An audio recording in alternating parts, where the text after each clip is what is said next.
let's discuss the prophecy of Prophet Muhammad, peace be upon him, in the Buddhist scriptures. Almost all the Buddhist scriptures, they speak about a Maitri to come. It's also mentioned in Chikka Varsunar Siddhanta, D 111-76.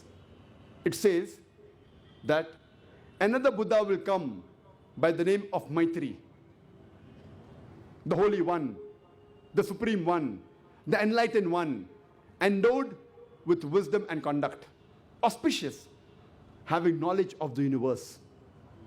Whatever he will get from supernatural knowledge, he will preach to the whole world. He will preach a religion which will be glorious at the beginning, glorious at the climax, and glorious at the end. He will preach a way of life which will be truthful and wholly perfect. He will have several thousands of monks, as I have several hundreds of monks. This prophecy is also repeated in the sacred books of the East, volume 35, page number 225, that a Maitri will come with such and such criteria and qualities.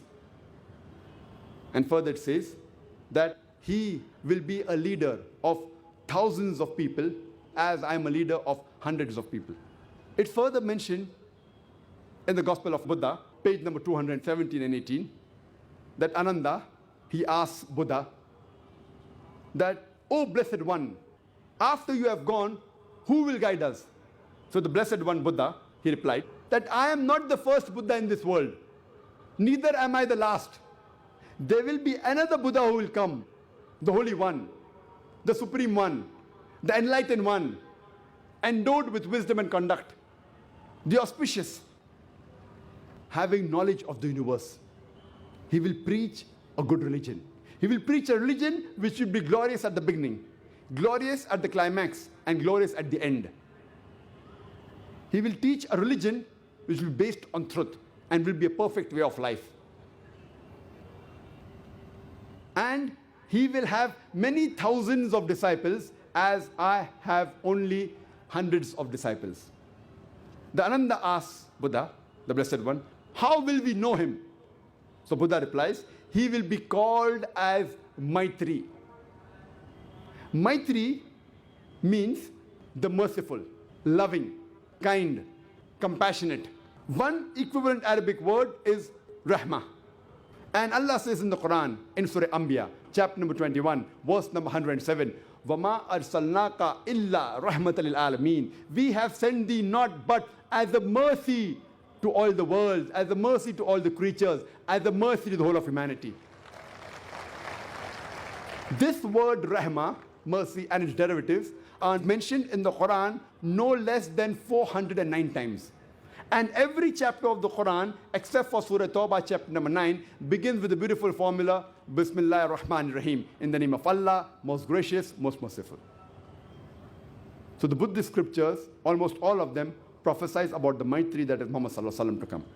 Muhammad Sallallahu Alaihi Wasallam is further prophesied in the Buddhist scriptures, which is mentioned in the sacred books of the East, volume number 11, page number 36.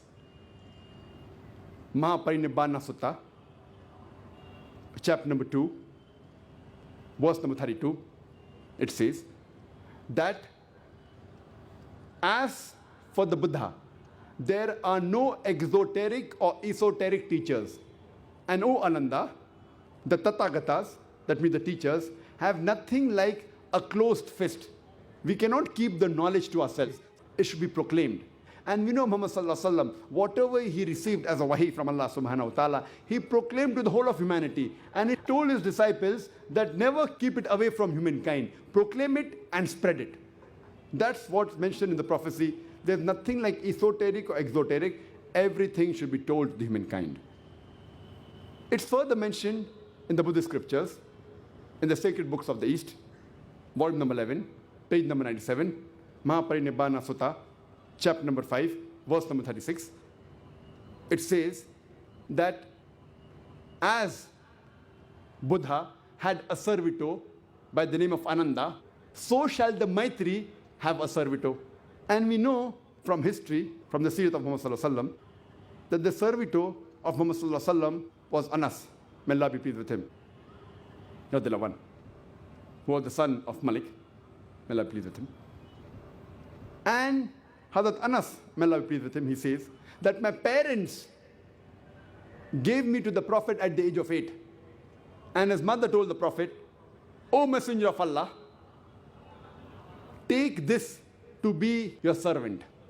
And Anas, may Allah be pleased with him, he said that the Prophet referred to him as his son, or the little beloved one.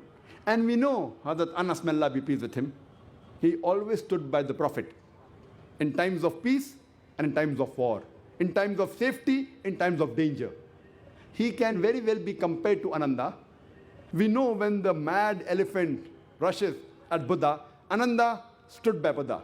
Similarly, we know Hazrat Anas, may Allah be pleased with him, in the battle of Uhud, at the age of 11, even when the enemies were close to Prophet Muhammad, Hazrat Anas, may Allah be pleased with him, stood by the Prophet.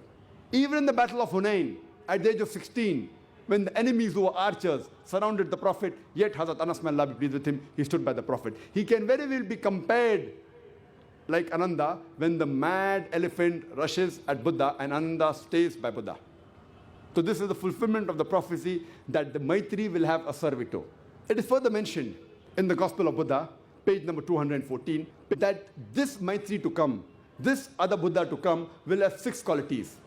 The first is, he will get enlightenment at night. Number 2, he will become bright when he gets enlightened. Number 3, he will die a natural death. Number 4, he will die at night. Number 5, when he dies, he'll become bright. And number 6, once he dies, he will never be seen in the bodily form in this earth again.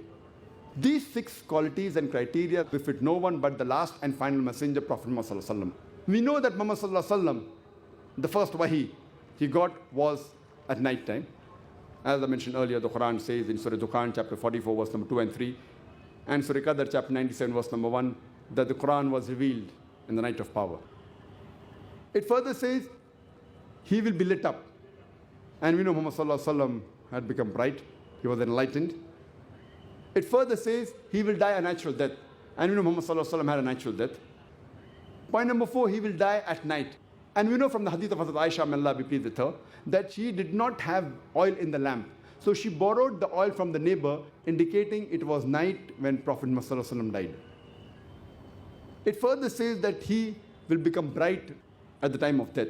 And Hazrat Anas, may Allah be pleased with him, says that Prophet Muhammad looked bright when he died. And the last point is that when he dies, he will never be seen in the bodily form on this earth. I know Muhammad when he died in the bodily form, he's buried in Medina, and he was never seen in bodily form again. All these criteria mentioned in the Buddhist scriptures befit no one but the last and final messenger, Prophet Muhammad. It's further mentioned in the Buddhist scriptures, in the sacred books of the East, volume number 10, page number 68. It says that the Tathagatas, they are only preachers. That means the Buddhas to come, they can only preach. And Allah says in the Quran in Surah Ghashiyah, chapter number 88, verse number 21, فَذَكِّرْ إِنَّمَا أَنْتَ مُذَكِّرْ. Allah says to the Prophet, your job is to deliver the message. Giving hidayah is in the hands of Allah subhanahu wa ta'ala. It's further mentioned in Sacred Books of the East, volume number 10, page number 67, that to go to paradise, even your good deeds are responsible. Your good deeds are responsible for you to go to paradise. And Allah says in Surah Al-Asr, chapter number 103, verse number 1 to 3, Wal Asr, Innal insana fi khusr, illa lazin amanu, wa amilu salihati, wa tawasaw bil haqqi, tawasaw bil sabr. Which means, by the token of time, man is very in a state of loss, except those who have faith, those who have righteous deed, those who exhort people to truth, and those who exhort people to patience and perseverance. One of the criteria to go to Jannah is amal salihat, righteous deed, which is mentioned in the Buddhist scriptures. And further, it's mentioned in Dhamma Pad, Mattaya Sutta, 151. It gives the criteria of the Buddha, the final Maitri to come. It says that he will be a mercy to humankind. He will be gentle. He will be an example to humankind. He says he'll be kind. And he will be truthful. So all these criteria befit no one but the last and final messenger, Prophet Muhammad. This was in brief regarding Muhammad sallallahu alaihi wasallam in the Buddhist scriptures.